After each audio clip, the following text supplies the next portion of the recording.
Chers lecteurs et de réalité, marhaba bikoum fait rendez-vous jdid.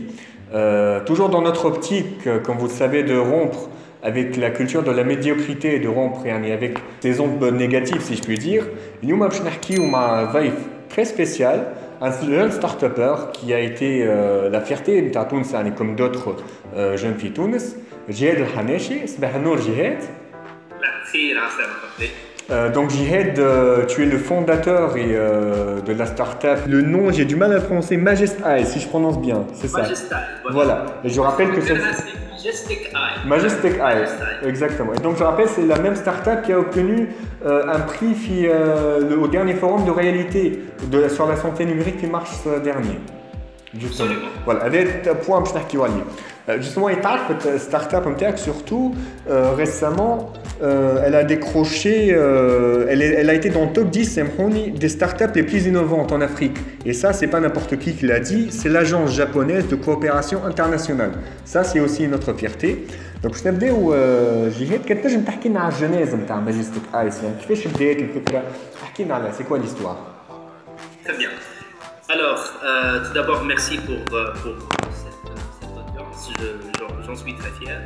Tu m'appelles Tahna, on connaît réalité depuis presque une année. Donc voilà, c'est une relation qui se construit dans la durée, exactement. je dirais.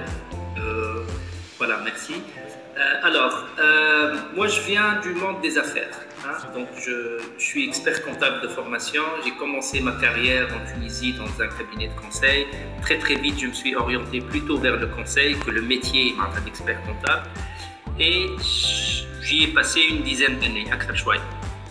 Donc j'ai fait du conseil spécialement en financial services avec une orientation vers des projets de transformation digitale dans le secteur. Bin Tunis, quelques pays africains, notamment Libye ou en Europe. Donc je suis venu en Europe en 2010 pour continuer une sorte de carrière dans le consulting. D'accord. Vers 2014, la crise financière, où les banques qui regardent un peu de l'avant, il y avait vraiment une vague très claire de digitalisation. En tout cas, on commence à parler du digital, du mobile first, de quelques notions de data, etc. Dans ce secteur-là. Et c'est à ce moment-là que j'ai réalisé que voilà, le futur, il est vraiment dans la technologie. Exactement. Que, en tant que consultant, parce qu'à ce moment-là, je réfléchissais comme consultant, il me faut comprendre un peu les rouages de ce monde-là. Il n'y avait pas de vision claire à ce moment-là, on était en 2015, mais voilà, la conviction était là.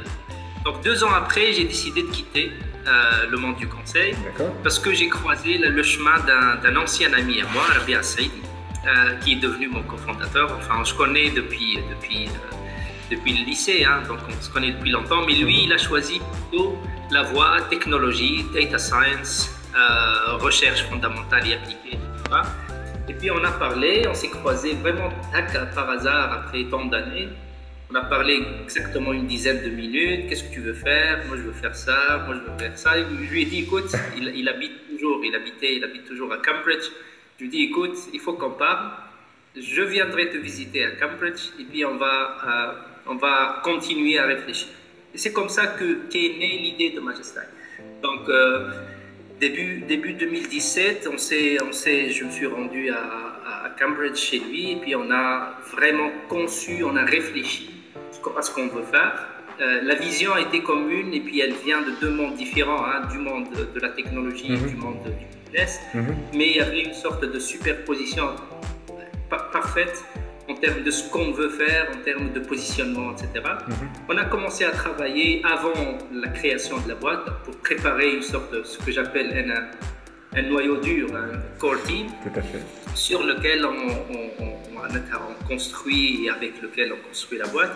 Et puis fin 2017, on a passé le cap, on a enregistré, on a créé la start-up Fitonasu. Donc c'est un chemin qui a vraiment pris le temps pour penser ce qu'on veut faire. Et c'est vrai que depuis fin 2016, en fait, lorsqu'on s'est croisés jusqu'à maintenant, ce qu'on est en train de faire, bien sûr pas dans le détail, hein, mais dans la vision, dans la démarche, dans la stratégie, c'est ce qu'on avait conçu un peu tout au départ. Voilà, c'est un peu ça D'accord. le fait. Voilà, سي عليك قداش من وحده وcombien de personnes travaillent في ستارت اب توا؟ احنا اليوم on est 12 personnes. D'accord. كلهم في تونس؟ Non, on est distribué bin Tunis. L'essentiel de l'équipe, il est dans notre centre de développement à Jandouba ou nos bureaux à Tunis. Et puis, on a une partie de l'équipe développement qui est à Cambridge. D'accord.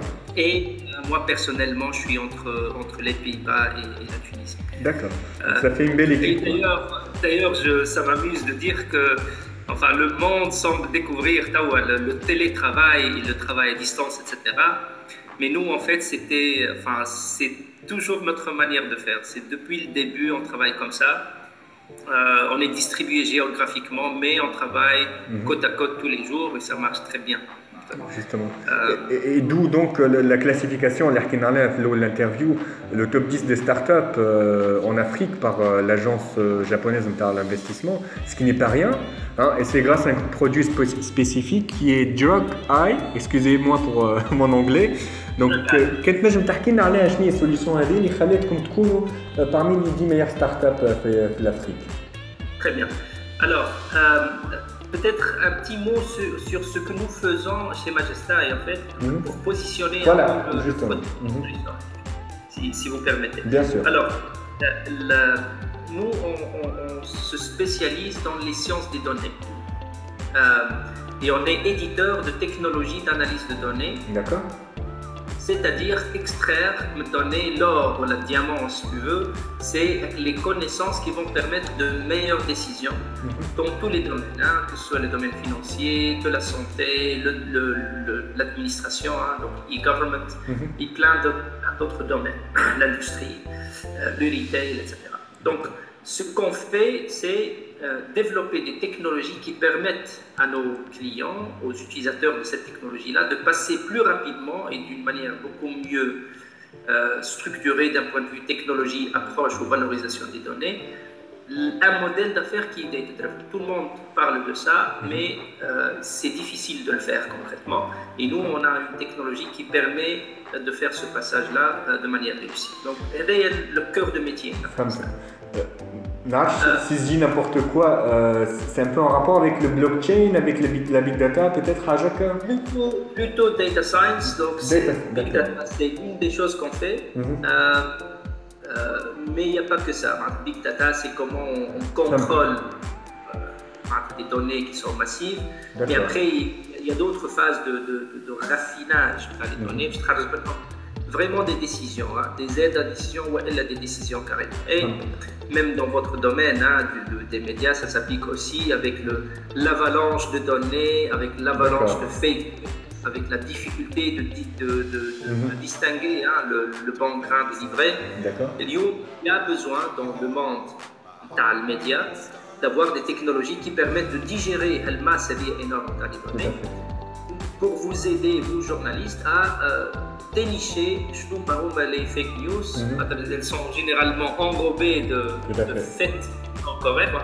Et comment? Et voilà, donc là la technologie elle peut aider effectivement à modéliser l'entreprise de fake news pour vous permettre de monter de manière plus durable. Et ça c'est un exemple. Donc on aime vraiment insister que ce qu'on fait c'est le data science dans son sens le plus. D'accord. Et donc, ça vous permet de travailler sur plusieurs domaines, santé, finance, médias. Donc, les principaux clients, les domaines actuellement? Actuellement, on est dans le domaine de la santé, qui fait l'objet de la solution à l'économie. Je vais y revenir. Voilà. On est dans le domaine du government. Donc, sur le gouvernement, il y a énormément de données, mais des services qui sont médiocres.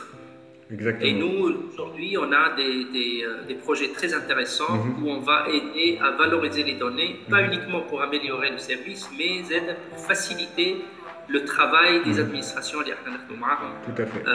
Aussi. Justement, donc c'est du voilà. des deux côtés. Voilà, justement البوان هذا باش نرجعوا له بعد جهاد. دونك كان تحب يعني نشوفوا الساعه الدروك اي سوليوشن هذه اللي خلاتكم فوالا كان تحكي لنا عليها. Je ferme la parenthèse dans ce qu'on fait de manière générale pour donner un cas concret. Yes. En fait, Ahmed Dine a l'introduction sur le marché décembre 2019. Donc c'était un excellent pour aller vers le marché. Ça ne pouvait pas tomber mieux, Hervé. D'ailleurs, on a entamé ça avec une mission de prospection sur l'Angleterre.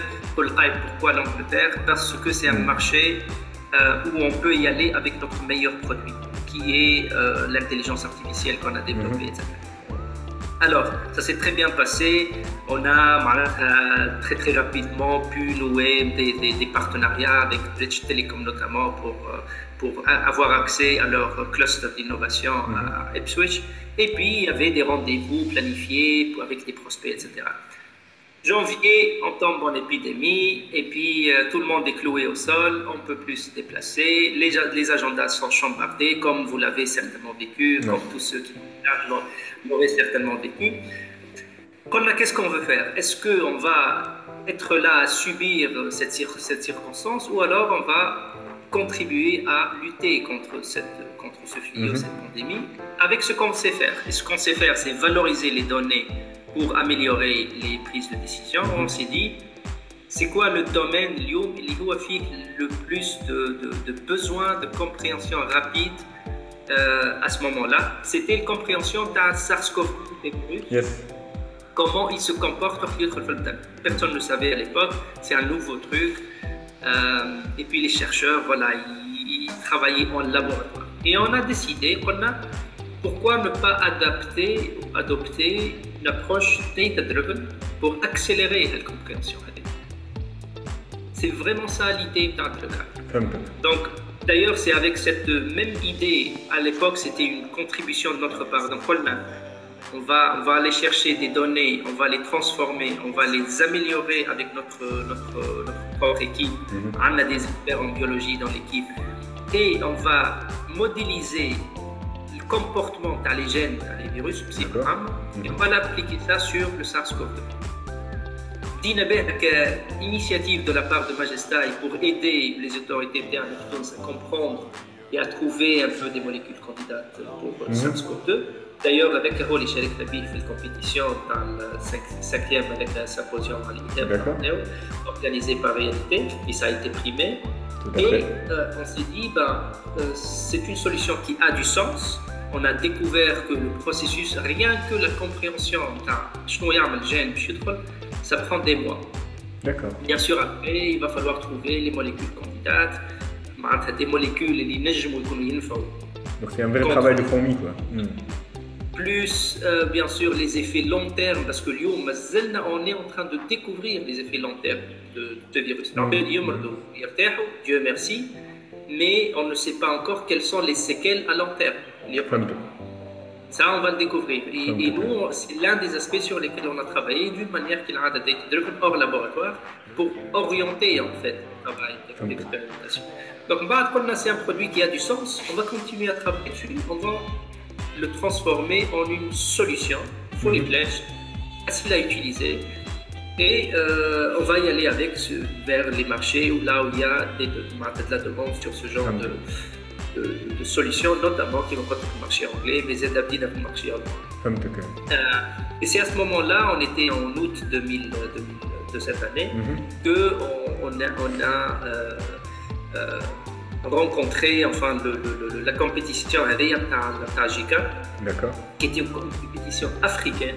Alors, j'en ai fait des sélections dans ma vie, mais celui-là, c'est à la japonaise, quoi. Donc c'est extrêmement riche, j'imagine, extrêmement méticuleux, et extrêmement professionnel et objectif. Franchement, j'en sors un peu. On a passé à la loupe l'équipe, la technologie, la démo. Il y avait 4 rounds de sélection, niveau pays, bas international, bas des interviews. Et on était donc au début c'était top 16, on va top 20, on va top 10. Et là on est dans le top 10. Le top 10 هذوما C'est quoi en fait? C'est la consécration de l'innovation tunisienne. On est la seule start-up tunisienne dans ce top 10. Et nord-africaine, kiff la seule, l'Afrique du Nord. Et puis africaine, on va représenter l'innovation africaine Filiaban. Il y aura un événement le 26 février prochain. D'accord.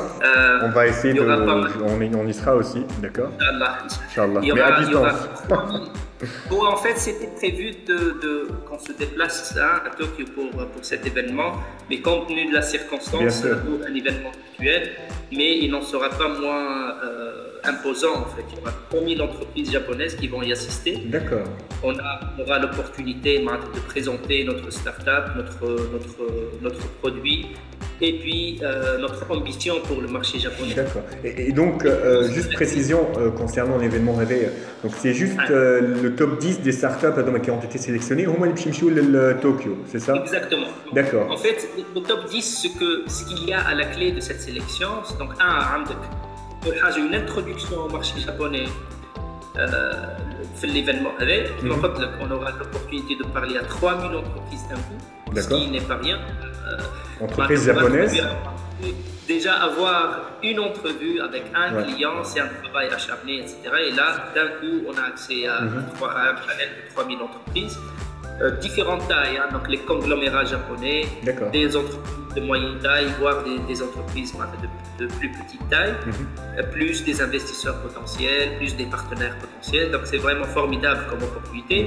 Il y a déjà un article qui est apparu sur les 10 entreprises qui sont sélectionnées dans un média local en japonais, par le Nikkei. Il y en aura d'autres d'ici le 26 pour promouvoir l'événement. Et puis surtout, dans la durée, il y a une sorte de partenariat qui est en gestation avec JICA pour nous accompagner vers ce marché-là et puis pourquoi pas vers d'autres. C'est un marché qui est assez spécial. Une année, peut-être pas maintenant, parce que voilà, c'est un marché assez spécial, c'est une autre culture, c'est une autre manière de faire. Mais là, c'est une opportunité en offre qui se présente à nous et puis on l'a saisie, on va la saisir. D'accord, on vous souhaite vraiment bonne chance parce que on sait que c'est difficile, sachant qu'être dans le top 10 des entreprises, des startups africaines, c'est pas rien non plus, avec des pays comme le Rwanda et tout, on imagine que la concurrence est rude. Donc vraiment bravo, bravo pour ça. J'ai fait cette parenthèse là et en parlant de solutions de santé et tout cela, est-ce que la startup Majestic Eye compte-t-elle par exemple ou a-t-elle reçu des propositions de partenariat de la part de laboratoires connus comme Pfizer, Moderna? Je ne sais pas, est-ce que c'est à l'ordre du jour dans vos programmes? La solution, elle est destinée à 3 types d'opérateurs. Donc, l'industrie pharmaceutique, les laboratoires de recherche indépendants, mais qui sont plus du côté du business que de la recherche, et puis les laboratoires de recherche académiques. D'accord. Avec le marché interne. La prospection qu'on a commencé sur les marchés que j'ai nommés, elle vise des segments moyens. En termes d'approche, on vise plutôt des sociétés pharmaceutiques de taille moyenne, parce qu'elles sont plus accessibles tout simplement. L'idée c'est de créer une sorte de level playing field, de leur permettre d'appliquer l'intelligence artificielle dans leurs travaux de recherche de drug discovery. Et puis dans l'ambition, bien évidemment, c'est d'adresser tout ce marché-là. On a juste commencé par le Tier 2 parce qu'en termes de go-to-market, c'est beaucoup plus intelligent. D'accord. Mais dans la durée, on va aussi approcher les laboratoires les autres laboratoires Tier 1, disons, que vous avez. Très bien. Et en parlant toujours de partenariat JHEC, نتصور يعني ثم des travaux déjà عملتوهم في تونس est-ce que عملتوا مع المينستير de la santé حاجة شنو بالضبط يعني عملت ستارت اب في تونس؟ Tout d'abord, l'idée de Drug Eye, c'était vraiment une contribution. Donc, on s'est adressé tout de suite les structures du ministère de la Santé qui sont en charge de la lutte contre les pandémies en général. Donc, c'était le premier contact. Alors, il y a des discussions toujours en en cours avec les laboratoires de référence pour des partenariats. Et concrètement, il y a un projet de recherche fédérée sur lequel travaillent plusieurs structures du ministère, notamment le laboratoire d'Achal Nicole, l'hôpital du Covid, plus d'autres structures, pour travailler spécifiquement sur les souches tunisiennes. On parle ces jours-ci de nouvelles souches. Ouais. En fait, ça mute depuis le début. Là. Exactement. Plus de 20 000 mutations à peu près. Exactement, ça mute depuis le début. Et il y a des souches différentes depuis le début de la pandémie. La différence, c'est que cette souche-là a des caractéristiques, les UK dernièrement, les deux, en termes de propagation qui sont d'une manière flagrante différentes. Mais sinon, il y a plusieurs souches. Donc, depuis l'été dernier, en fait, on a entamé ce projet-là pour travailler de manière spécifique sur les souches qui circulent en Tunisie et sur la spécificité de la réaction des Tunisiens, entre guillemets, à ces souches-là. Donc là, on tire un peu le spectre de l'assistance d'Adrukay au-delà du génome du virus Barker pour aller vers des aspects de la precision medicine. C'est quoi la spécificité de la réaction de Tulsi par rapport à d'autres génomes en fait. Donc c'est vraiment de la... Voilà. Concrètement, ce qu'on est en train de faire. Inch'Allah, il y a d'autres projets dans le pipeline qu'on annoncera, Inch'Allah. Donc en parlant justement tout ce qui est digital ou santé, كستارت-ابر انت سبيسياليست في هذا الكل، شنو هو الافنير نتاع السانتي نيميريك في تونس؟ اسكو le domaine خذا l'attention nécessaire من البوفوار بوبليك؟ شنو رايك في هذا الكل انت؟ L'avenir dépendra vraiment de notre ambition et de notre capacité à exécuter par rapport à cette ambition-là. L'ambition, c'est de faire du digital de maquillage, c'est-à-dire des sites web, c'est-à-dire un accès à distance à je ne sais pas quel service, c'est-à-dire la possibilité de faire des rendez-vous en ligne, etc. Uniquement. Je crois que ce n'est pas important, je dis que c'est la face de ce qui est digital. On n'ira pas loin parce qu'on n'aura pas fait une refonte de notre système de santé en tirant le maximum profit de la technologie. Si l'ambition c'est vraiment de faire cette refonte-là, en l'occurrence, là on peut aller très loin. Il y a beaucoup à faire. La numérisation l'informatisation dans le domaine de la santé. C'est vrai que nos hôpitaux, nos CHU, nos structures de santé ne sont pas encore au point. Et ça, c'est pas un secret. Je ne développe pas de secret en le disant. On le sait, tout le monde est d'accord sur le diagnostic. Il y a énormément de choses à faire. Alors, ou alors on regarde ça comme étant un obstacle, il y a beaucoup de choses à faire, ou alors on regarde ça comme étant une opportunité parce qu'on peut y aller avec des technologies modernes, des technologies qui sont scalable, où on peut vraiment passer à l'échelle rapidement, à l'échelle du pays, je parle, et où on peut miser sur les technologies nouvelles, qui m'a l'intelligence artificielle, qui m'a data, pour améliorer véritablement la manière avec laquelle tout le système est pensé. Ça, c'est possible. J'y crois dur comme fer. Je fais beaucoup de contacts avec les responsables au niveau du ministère de la Santé pour pousser à notre niveau et du meilleur qu'on peut vers une sorte de réflexion plutôt dans ce sens. C'est possible. Il faut qu'il y ait un véritable dossier patient. La personne, c'est une donnée personnelle, sacrée, qui doit être protégée par l'État et personne d'autre, et à laquelle auraient accès uniquement ceux qui pourraient l'utiliser pour mieux servir le patient, les médecins traitants, etc. Mais cette donnée, elle va permettre de réorganiser la distribution des points dans les soins de santé. La réorganisation de la logique de distribution des médicaments. C'est une grosse problématique tout à fait. concentration معينه نتاع عباد اللي عندهم دي مالادي معناتها مزمنه امراض مزمنه وعندك في نفس البلاصه هذيك une pénurie تاع les médicaments dont ces gens-là ont besoin. On le vit ça et tout le monde sait doit être marceau ça doit être parce qu'on ne le sait pas. On ne parle que without data, you're just another person with an opinion. Et en fait, c'est ça. Donc, je pense que quand on définit la bonne ambition, c'est-à-dire mettre en place un système de santé moderne, data-driven et basé qui utilise au maximum le digital pour faciliter l'accès aux soins de santé. Bien sûr, les hôpitaux, il y a mais pour tout. Il y a de la télémédecine qui est possible, etc. Mais ça, il faut l'organiser. Il faut faire le CST. Juste un site web de télémédecine. Donc voilà, je vais faire une refonte du système de santé. C'est comme ça que ça marche. Donc, comme un potentiel d'accélération disons de la réforme du système qui est vraiment formidable. Il faut juste le saisir, il faut bien le saisir et être à définir une ambition à ce niveau-là. Tout à fait. Et il y a aussi, et je ne sais pas ce que tu en penses, Jihad, certains disent qu'il existe un véritable problème de gouvernance et d'un manque de volonté. Donc, je donne un exemple, c'est l'exemple qui me vient à l'esprit. Ça fait plusieurs forums qu'on organise sur la santé numérique, par exemple Faire Égalité, et le constat est le même.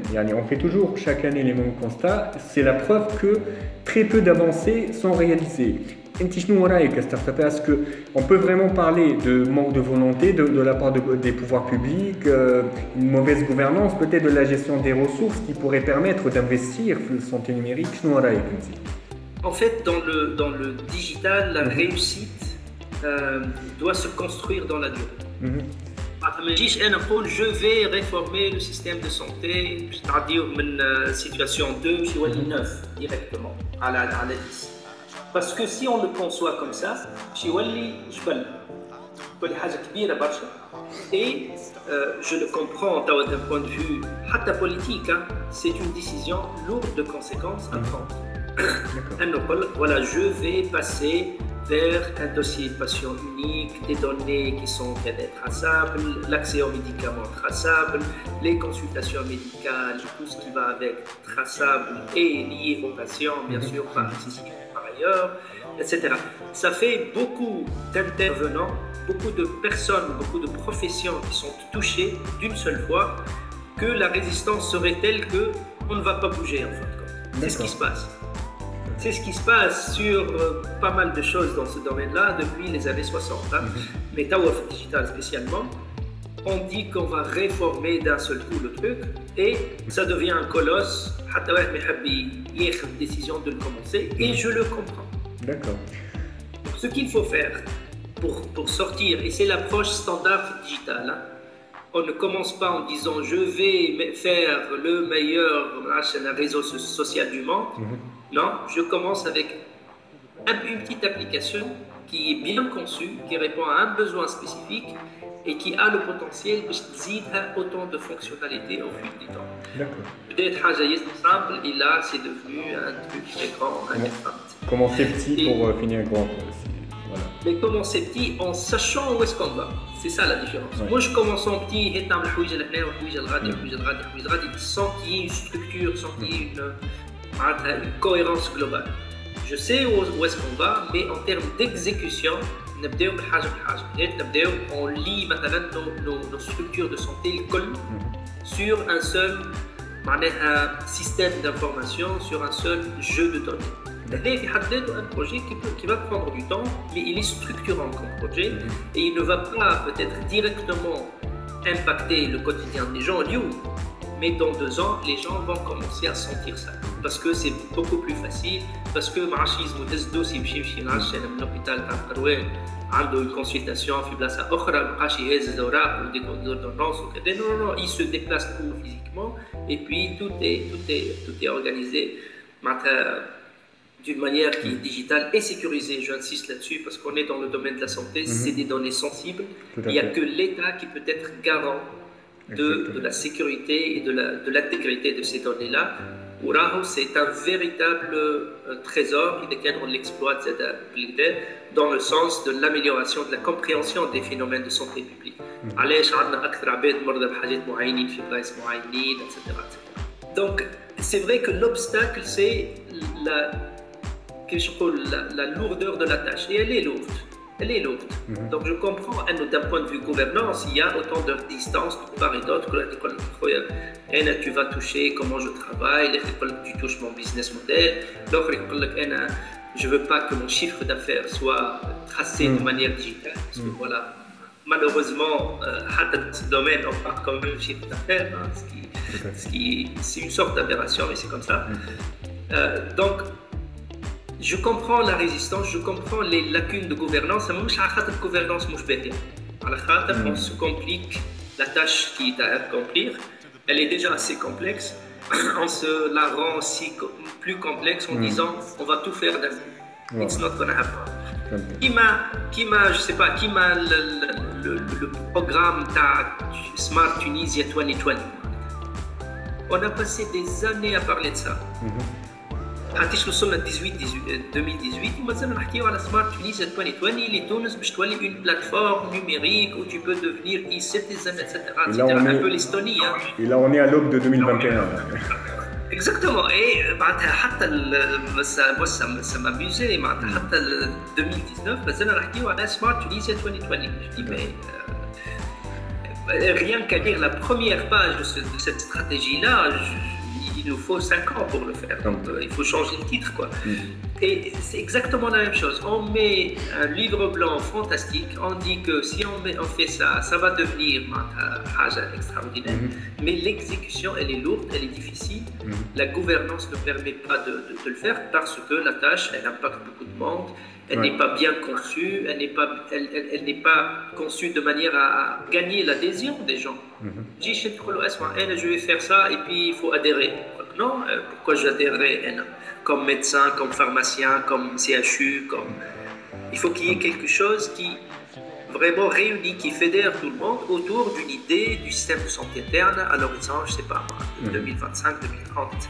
Et puis qu'on commence véritablement à exécuter les choses. Mais c'est ce qui est مش نبداو بالشبابك وبالزينه وبعد نقولوا شبابها بدات ترخ بس ما باش ترخ خاطر ما عندناش الشباب. C'est logique. Tout à fait. Justement, Smart Tunisia, on aura sans doute d'autres occasions d'en parler parce que c'est très important. Là, je t'interpelle toujours sous ta casquette d'entrepreneur.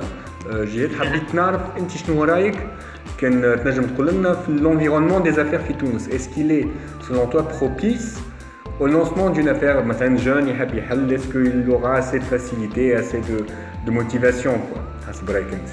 Des questions tu تعرف la réponse hein? Bon, ماذا بينا نسمعك انت. ماذا بينا نسمعك انت. En fait, en plus d'être entrepreneur qui m'a raconté au début, je suis expert comptable de formation. Et le sujet de mon mémoire d'expertise, c'était autour de ça. C'est en tout cas une partie de ça. Comment on peut en faire en sorte que l'entreprise, l'entrepreneur, il passe l'essentiel de son temps à entreprendre, à gagner des marchés, à recruter, à implanter des nouvelles unités, plutôt que to deal with, à gérer la relation avec une administration au sens large, hein, parce que il ne s'agit pas de pointer vers l'une ou l'autre des administrations, mais c'est la manière avec laquelle tout ça est conçu. Alors, on n'est pas là pour être très frontal, je pense que l'environnement des affaires Fitons est là comparativement à d'autres pays que je connais. C'est extrêmement facile de commencer un business, de s'acquitter de ses obligations fiscales, sociales, etc. C'est cher, hein, mais ça te coûte une demi-heure par mois. D'accord. Et voilà. Après, tu es là pour faire des affaires et pas pour être dans l'administration technique. Donc, pour être très très franc, on est loin en termes d'environnement des affaires. Je parle peut-être que dans les classements, etc., on gagne des places, mais le quotidien, le concret, entre le moment où je demande quelque chose et le moment où je l'ai, il y a un temps qui est inacceptable si on est entrepreneur. C'est juste inacceptable. Avoir, je sais pas moi, 3 mois pour une mise à jour d'un extrait de je sais pas quelle administration, c'est juste inacceptable lorsqu'on est dans le monde des affaires. Et ça, ça dépasse même le cadre strict de l'administration pour être dans l'environnement plus large, le financement, l'accès aux services financiers. D'autres problématiques.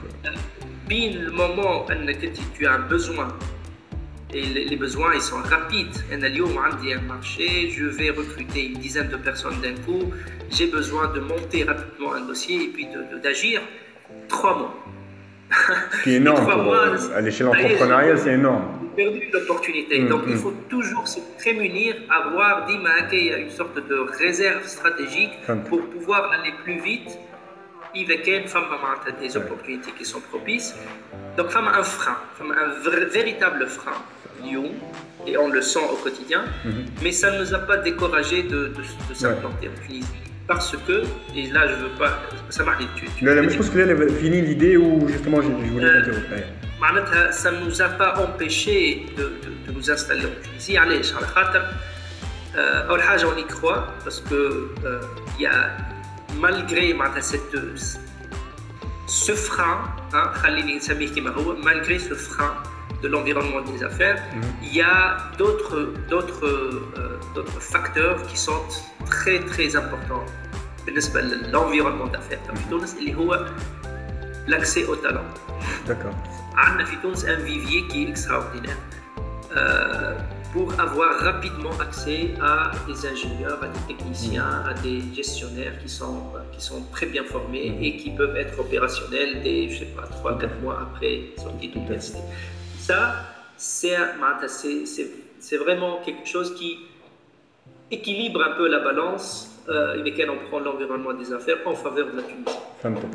Juste le point que je veux voir concernant l'environnement des affaires, comme tu sais, il y a eu des initiatives en 2019, je crois, comme la loi transversale.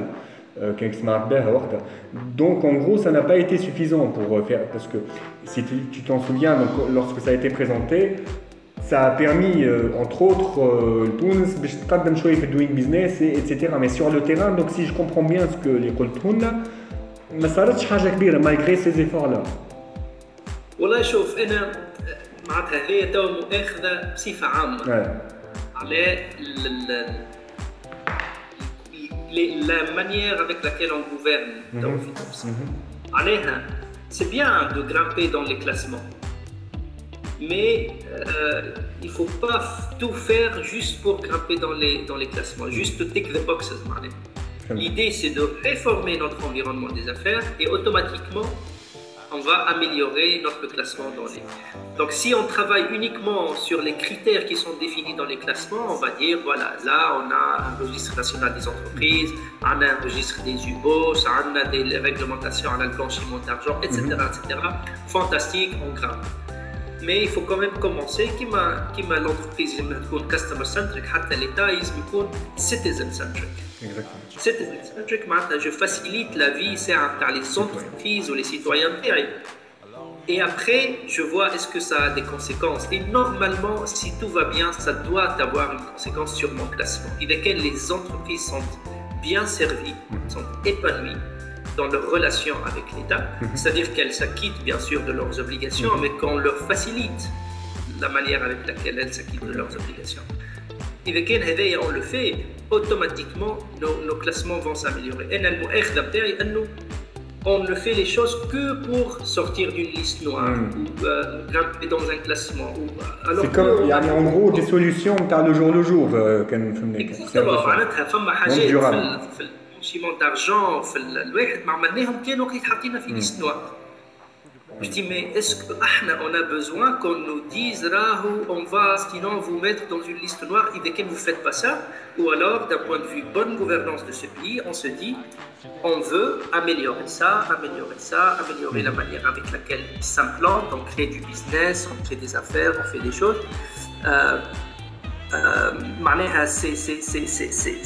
C'est ça, la priorité, c'est le citizen-centric, moi le classement-centric. C'est la base de la base, quoi. D'accord. Il faut vraiment rien que ce soit spontané, en vue d'améliorer les conditions. Il y a les petits détails étudiés qui donneront des résultats plus bons. C'est ça la logique, justement. Exactement, exactement. Et commencer par le quotidien des gens, parce que l'amélioration, franchement, hein, l'amélioration dans le classement, nous, entreprises tunisiennes, on ne l'a pas senti dans le quotidien, hein, pour le dire très clairement. C'est pas plus facile de s'acquitter, c'est pas plus facile d'avoir ces documents lorsqu'on en a besoin. C'est pas plus facile d'avoir accès au financement lorsqu'on est start-up, etc. D'accord. Ce n'est pas plus facile. C'est toujours la même. En fait, c'est toujours la même manière de faire.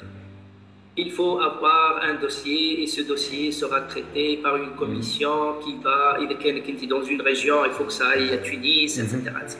Et ça, c'est la même chose.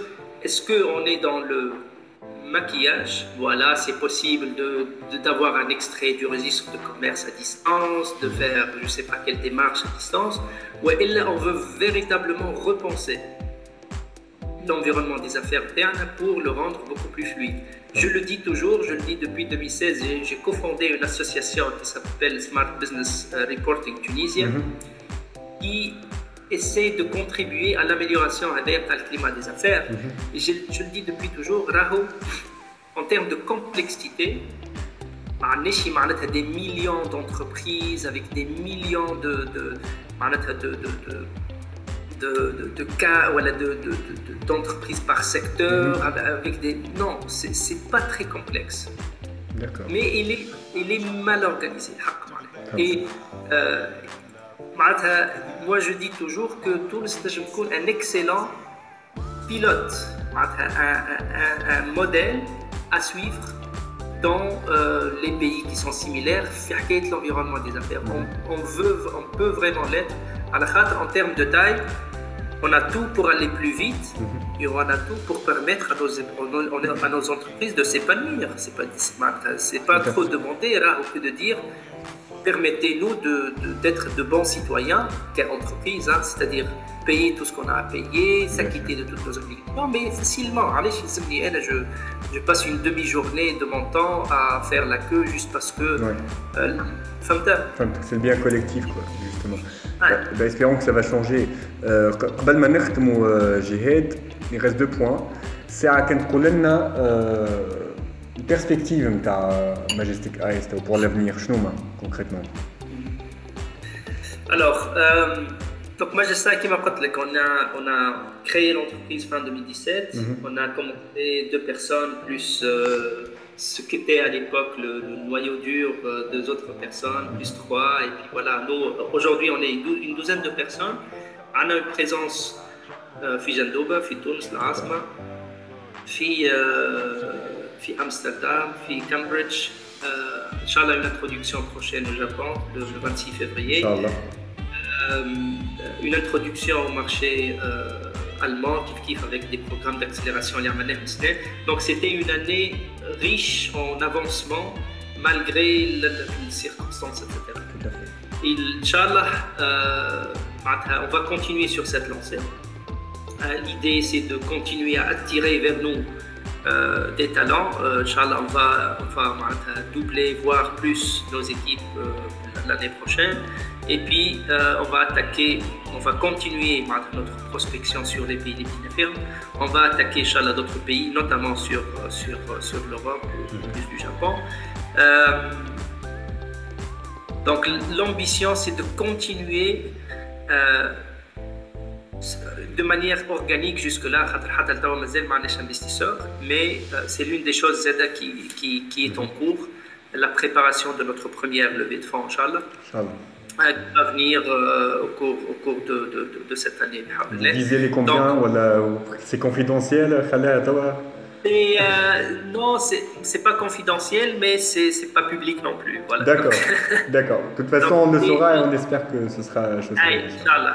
En tout cas, l'idée c'était la stratégie. Donc, on est heureux qu'on a tenu nos objectifs stratégiques pour cette année, notamment attaquer de nouveaux marchés, notamment lancer des produits sur des secteurs plus bien sûr attirer vers nous des talents, et on est très très content parce que tout se construit sur l'humain.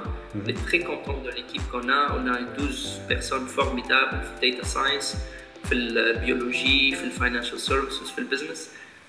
Et puis voilà, on veut attirer donc ceux qui nous regardent, qui sont intéressés par ce qu'on fait, reach out. On commence une campagne de recrutement Inch'Allah début d'année. Ça sera transmis. Au milieu de l'année 21, ce sera l'accélération. Voilà. Donc on va accélérer tout ça, que ce soit en termes de constitution de l'équipe, que ce soit en termes de croissance sur plusieurs marchés et sur plusieurs secteurs, et bien sûr en termes de technologie, on aura des choses à annoncer. C'est génial et surtout ça promet avis à ceux qui veulent travailler, Inch'Allah. Je termine mon Jihad avec un message positif, qui m'a malheureusement avec le contexte, beaucoup de négativité, beaucoup de هذه انت تتابع في l'actualité où vous connaissez très bien. Donc شنو انت كجون يعني entrepreneur, start-upper, quel message veux-tu livrer à Tunis ou à la jeunesse tunisienne? Je ne dis rien de nouveau si ce n'est croire en vous-même, croire en votre pays, en notre pays. On a un pays qui est formidable et je dis toujours la vigueur avec laquelle il y a des arcs de Tunis dénote de la valeur de notre pays. Il ne faut pas être spectateur de ce qui se passe, il faut contribuer à construire notre pays. Chacun à son niveau, hein. Donc on ne dit pas que tout le monde doit, je sais pas, être un nouveau Hannibal, et pourquoi pas, mais chacun peut l'être en faisant bien ce qu'il fait, en ayant un niveau d'ambition qui est très très élevé, et puis en travaillant, tout simplement. Il faut travailler, travailler, travailler. Il n'y a pas de miracle. Qui va venir pour réformer notre pays pour nous. Il faut qu'on le fasse nous-mêmes. Et ça ne se fait pas par miracle ou par des tractions ou par des tractations. Ça se fait par un travail acharné jour et nuit. Et on y arrivera. Moi, je crois dur qu'en faire. Et je sais que notre jeunesse et nous, on a beaucoup d'ambition. Et l'ambition, il faut la réaliser là où on est, c'est-à-dire en Tunisie, et puis rayonner à l'international. L'idée, c'est pas d'être cloîtré chez nous, c'est de rayonner à l'international. C'est possible. On est en train de faire à notre niveau, démontrer que c'est possible. Et Inch'Allah, il y aura autant de majestés dans tous les domaines. C'est ça. On l'espère et ça passe, Inch'Allah. En tout cas, c'est une fierté, Tunis, de voir la jeunesse et aussi active au Bouchay. Merci, Jihad. Je rappelle que tu nous as accordé cette interview d'Amsterdam, c'est ça, Yani, oui, absolument. Il fait beau, j'espère qu'il fait beau quand même. Il fait beau, oui, on a du soleil. Alors, si je sors, c'est froid, mais... c'est pas le cas. C'est ça, à 25 décembre, c'est pas mal. Ouais. Écoute, merci beaucoup pour ce bel échange. Il y a un échange qui redonne de l'espoir et qui met en valeur, encore une fois, ce que la jeunesse fait, tout ce que tout si malgré ce que l'on veut faire croire. Donc, Inch'Allah, on vous suivra. Inch'Allah, levée de fonds, on verra. De toute façon, on vous suivra. Et nous, en tant que médias, on est là pour valoriser ses compétences. Voilà. Merci. Je te dis à bientôt, Jihad. Et à très bientôt. Bye. Merci beaucoup. Au revoir.